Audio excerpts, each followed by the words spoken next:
Kodi i fshehur në trupin tënd. Nëse shikon qiellin në një natë pare, ti sheh një pafundësi që të frikson. Miliarda yje, galaktika të tëra që lëvizin në një harmoni absolute.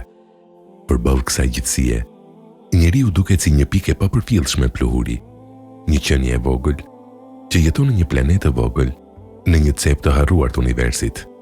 Por a jemi vërtet aq të papërfillshëm?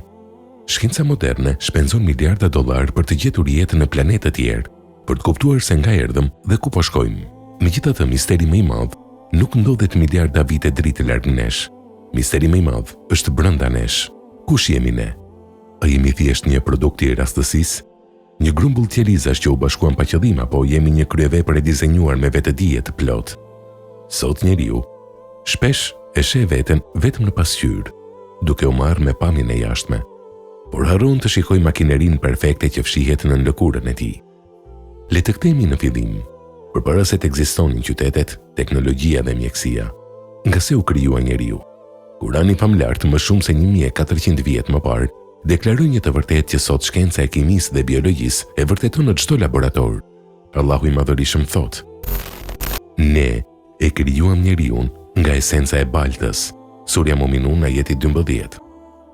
Kur shkencëtarët analizojnë trupin e njeriut, ata zbulojnë se elementët kryesore që na përbëjnë, oksigjeni, karboni, hidrogjeni, azoti, kalciumi dhe fosfori, janë saktësisht të njëjtat elemente që gjenden në korën e tokës. Ne jemi të përbërë nga kjo tokë mbi të cilën ecim, por balta në vetvete është e pajetë. Ajo nuk mendon, nuk ndjen, nuk dashuron dhe nuk krijon. Atëherë, si u kthye kjo baltë në një qenie që ndërton rrokaqiej dhe fluturon në hapësirë? Kurani vazhdon dhe na tregon fazat e zhvillimit në barkun e nënës me një saktësi që la të habitur embriologët më të mëdhenj të shekullit kaluar.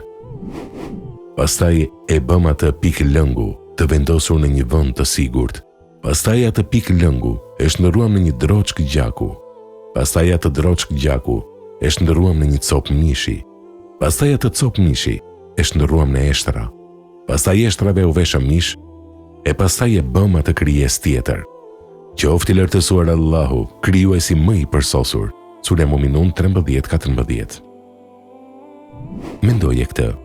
Në një kohë kur njerëzit nuk kishin mikroskop dhe nuk dinin asgjë për qelizat apo fazat e fetusit, Kurani përdori termin alaka, diçka që varet si shushunja, për të përshkruar fetusin në javët e para.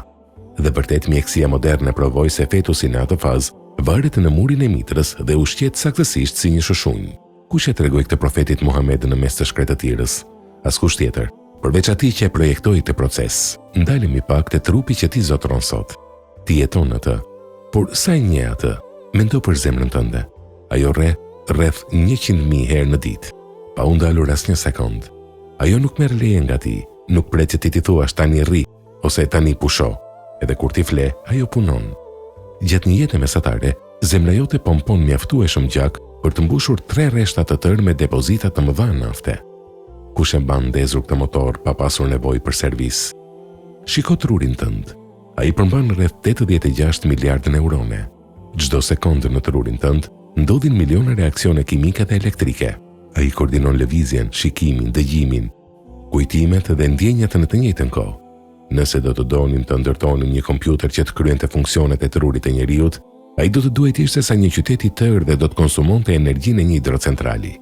Ndërsa truri ynë merr vetëm 20 watt energji, aq sa një llampë e vogël nate. Dhe çfarë thot Allahu për këtë në Kur'an?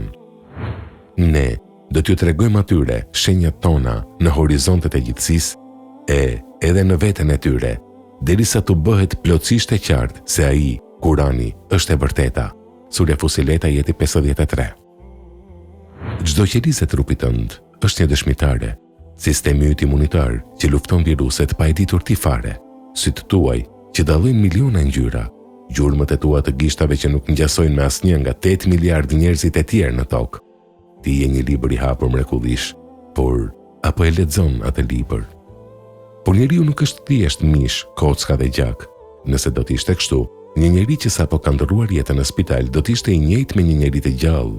Të gjitha organet janë aty, zemra, truri, mushkrit. E megjithatë, ai nuk lëviz, nuk flet, nuk ndjen. Çfarë mungon? Mungon ajo që shkenca nuk mund ta fotografoj me reze X dhe nuk mund ta peshoj. mungon shpirti. Shpirti është sekreti krijuesit. Është ajo frymë që na jep jetë, që na bën të ndjejmë drejtësinë, të kërkojmë të vërtetën, të ndjejmë mall dhe të qajmë për gjëra që nuk janë materiale. Kur të dërguarit e Allahut u pyetën për shpirtin, përgjigjja erdhi direkt nga qielli, e prerë dhe e qartë.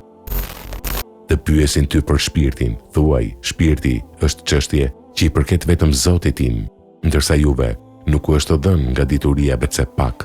Surja Isra 85. Kjo është arsyeja pse njeriu modern, pavarësisht se mund të ketë para, makina të shtrenjta, shtëpi luksoze dhe famë, shpesh ndjehet i zbrazët brenda vetes. Pse? Sepse ai po ushqen vetëm trupin, i cili erdhi nga balta dhe ushqehet nga ajo që nxjerr balta, ushqimet e tokës. Por shpirti nuk erdhi nga toka, ai erdhi nga lart, nga urdhri i Allahut. Prandaj shpirti nuk ushqehet me gjëra materiale. Shpirti ushqehet vetëm me atë që vjen nga lart, me përmendjen e Zotit, me namaz, me besim dhe me lidhjen me krijuesin. Nëse e izolon shpirtin nga Zoti, ti po e lë atë të vdesurie, dhe një shpirt i uritur prodhon ankth, depresion dhe një ndjenjë të vazhdueshme humbjeje. Tragjedia më e madhe e njeriut është se ai harron. Ai harron se nga erdhi dhe harron se ku po shkon. Kur jemi të shëndetshëm, kur kemi para në xhep dhe çdo gjë na shkon mirë, ne bëhemi arrogant. Mendojmë se jemi të pavdekshëm, mendojmë se bota rrotullohet rreth nesh. Profeti Muhammed, paqja dhe bekimi i Allahut qofshin mbi të, ne ka lënë një hadith të fuqishëm që përshkruan gjendjen e njeriut që humb rrugën për shkak të shkujdesjes. Ai ka thënë: njeriu thot, pasuria ime, o biri i Ademit, a ke ti nga pasuria jote diçka tjetër, përveç asaj që ke ngrënë dhe e ke harxhuar, asaj që ke veshur dhe e ke vjetruar, apo asaj që ke dhënë lëmosh sadaka dhe e ke lënë të mbetet për botën tjetër? Çdo gjë tjetër që grumbullojmë, do ta lëm këtu. Kur të zbresim në varr, nuk do të marrim me vete as diplomën e universitetit dhe as llogaritë bankare, as ndjekësit në rrjetet sociale. Do të shkojmë të mbështjet me një qefin të thjesht të bardhë, saktësisht ashtu siç erdhëm në këtë botë, të zhveshur dhe pa asgjë në dorë. Por njeriu vazhdon të jetë neglizhent. Ai e shtyn kthimin te Zoti. Thot, do të falem kur të martohem, do të bëhem fetar kur të shkoj në pension, do të ndryshoj nesër. Por kush të premtoj ty se nesër do të zgjohesh? Sa njerëz vjetën mbrëm me plane për sot, por sot emri i tyre u lexuan në lajmërimet e vdekjes. Vdekja nuk pret që ti të plotësosh listën e dëshirave të tua. Ajo vjen papritur, si një vjedhës në natë. Asnjëherë nuk është të vonë për të gjetur rrugën e kthimit, pavarësisht se sa larg ke shkuar, pavarësisht se sa ke gabuar, dera e tij është gjithmonë e hapur. Zoti yt po të pret.